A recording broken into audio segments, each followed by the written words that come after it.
Hello dear students, Pankaj education point में आपका स्वागत है। आज मैं क्लास 12th के इंग्लिश प्रोज का अगला चैप्टर द होम कमिंग के इम्पॉर्टेंट क्वेश्चंस एंड आंसर बताने जा रहा हूं। उससे पहले जो व्यूअर्स हमारे चैनल पर नए हैं वो प्लीज़ मेरे चैनल को सब्सक्राइब कर लें तथा बेल आइकन को अवश्य प्रेस कर दें, जिससे मेरे द्वारा अपलोड गए हर नए वीडियो का नोटिफिकेशन उन तक पहुँच सके। तो आइए आज के क्लास को शुरू करते हैं। फर्स्ट क्वेश्चन है, who was Phatik Chakraborty, what type of boy was he. इसमें ये पूछा जा रहा है कि फटिक चक्रवर्ती कौन था और वो किस प्रकार का लड़का था। तो इसका आंसर है Phatik was 14 years old village boy. Phatik एक 14 वर्ष का गांव का लड़का था। He was mischievous, lazy and disobedient. तो यहाँ पर मिस्चीवस मतलब होता है शरारती, लेजी मतलब आलसी, डिसओबीडियंट मतलब आज्ञा ना मानने वाला लड़का था। तो एक शरारती, आलसी और उदंड टाइप का लड़का था। Question number 2, what is the worst nuisance in this world of human affair. Nuisance मतलब है बाधा, परेशानी। तो इसमें ये पूछा जा रहा है कि इस संसार में, इस मानव के संसार में सबसे बड़ी बाधा क्या होती है। आंसर है a boy at the age of 14 is the worst nuisance in this world of human affair. इस संसार में एक जो 14 वर्ष का लड़का होता है वो सबसे बड़ी बाधा होता है, सबसे बड़ी परेशानी होता है। He is always getting in the way, तो वो हमेशा राह में रोड़ा बनता है, कोई ना कोई मुसीबत खड़ी करता है। Question number 3, did Phatik try to please his aunt. मतलब क्या फाटिक ने अपनी मामी को प्रसन्न करने का प्रयास किया। Why he could not do so, वह ऐसा क्यों नहीं कर सका। Yes, Phatik try to please his aunt. हाँ, फाटिक ने अपनी मामी को खुश करने का प्रयास किया, प्रसन्न करने का प्रयास किया। But he could not do so, लेकिन वह ऐसा नहीं कर सका। Because he would overdo in happiness, क्योंकि वह प्रसन्नता में इतना अधिक कर जाता था। And his would think and his aunt, यहाँ पर ध्यान रखेंगे, सही कर लेंगे बेटा, हिज आंट, यहाँ पर आंट होगा। And his aunt would think him stupid, और उसकी जो मामी थी उसको मूर्ख समझती थी।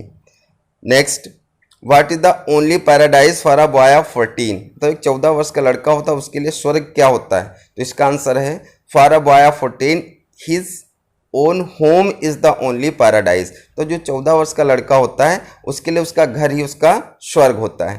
Question number 5, why did Phatik start to long for in Calcutta.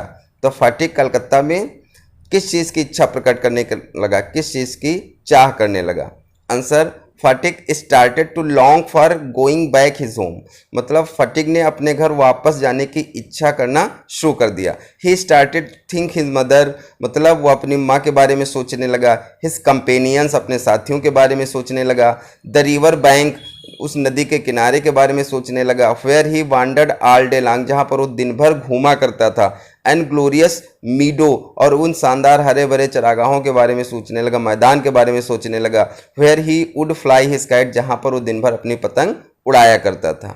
Next question है, why did the condition of Phatik become objectively miserable. Phatik की जो स्थिति बहुत ही दयनीय क्यों हो गई। तो इसका आंसर है Phatik was the weakest boy in the whole school. मतलब पूरे स्कूल में फाटिक था वो सबसे कमज़ोर लड़का था। When ever his teacher asked him a question, जब उसके टीचर, उसके अध्यापक उससे कोई क्वेश्चन पूछते थे, ही रिमेंड साइलेंट, तो वह चुपचाप खड़ा रहता था, वो उसका आंसर नहीं दे पाता था। So day after day the teacher would cane him unmercifully, इसलिए उसके जो टीचर थे दिन प्रतिदिन उसके ऊपर, मतलब उसको दंड देते थे। दस his condition became objectively miserable, इस प्रकार उसकी जो स्थिति थी वो बहुत ही दयनीय हो गई थी। Why did Bishambar seek the help of police at last. Bishambar ने अंत में पुलिस की सहायता क्यों ली। इसका आंसर है Bishambar seek the help of police at last because he could not find Phatik anywhere. मतलब फाटिक ने मतलब बिशंबर ने अंत में पुलिस की सहायता ली क्योंकि वह फाटिक को खोजने में असमर्थ हो गया था, मतलब उसे फाटिक कहीं नहीं मिला था। तो उसने सोचा कि अब पुलिस की सहायता ली जाए। Question number 8, what did the author tell about the boy of 14। यहाँ पर ये पूछा जा रहा है कि जो लेखक है वो 14 वर्ष के लड़के के बारे में क्या कहता है। तो इसका आंसर है the author told about the boy of 14 लेखक 14 वर्ष के लड़के के बारे में कहता है that he is the worst nuisance in the world, कि वो संसार में सबसे बड़ी परेशानी होता है। He is always getting in the way, वो हमेशा परेशानी का कारण बनता है, हमेशा परेशानी उत्पन्न करता है। ही इज़ नाइदर ऑर्नामेंटल नार यूजफुल, वो ना तो खूबसूरत होता है और ना तो वो किसी काम का होता है। For him his own home is the only paradise, और इस लड़के के लिए उसका जो घर होता है वही उसका स्वर्ग होता है। Question number 8, who was stranger, मतलब अजनबी कौन था। एंड व्हाट डिड मदर से टू हिम, और माँ ने उससे क्या कहा। तो इसका आंसर है stranger was Vishambar, stranger Vishambar था। द ब्रदर ऑफ फटिक्स मदर, मतलब फटिक की माँ का भाई था। मदर आस्क्ड हिम, माँ ने उससे पूछा where he had come from, कि वो कहाँ से आ रहा है। क्वेश्चन नंबर 9 है what did Bishambar's wife say when the police brought Phatik home, तो बिशंबर की पत्नी ने बिशंबर से क्या कहा कि जब पुलिस फटिक को घर लाई तब बिशंबर की पत्नी ने बिशंबर से क्या कहा। When the police brought Phatik home, जब पुलिस फटिक को घर लाई, बिशंबर्स वाइफ सेड, बिशंबर की पत्नी ने कहा what a heap of trouble this boy has given us, इस लड़के ने हमें कितनी परेशानी दी है, बहुत ढेर सारी परेशानियां दी हैं। Had not you better sent him home, इसको घर छोड़ाते तो अच्छा होता। क्वेश्चन नंबर 9, व्हाट डिड फटिक मटर व्हेन ही वाज अनकॉन्शियस, मतलब जब फटिक अचेत पड़ा हुआ था, बेशुद्ध पड़ा हुआ था, तब वह क्या बुदबुदाने लगा। व्हेन फटिक वाज अनकॉन्शियस, जब फटिक बेशुद्ध था, ही मटर्ड, वह बुदबुदाया। Mother don't beat me like that, विद्यार्थी ध्यान रखेंगे लाइम लिखा है तो लाइम नहीं होगा, क्या होगा लाइक।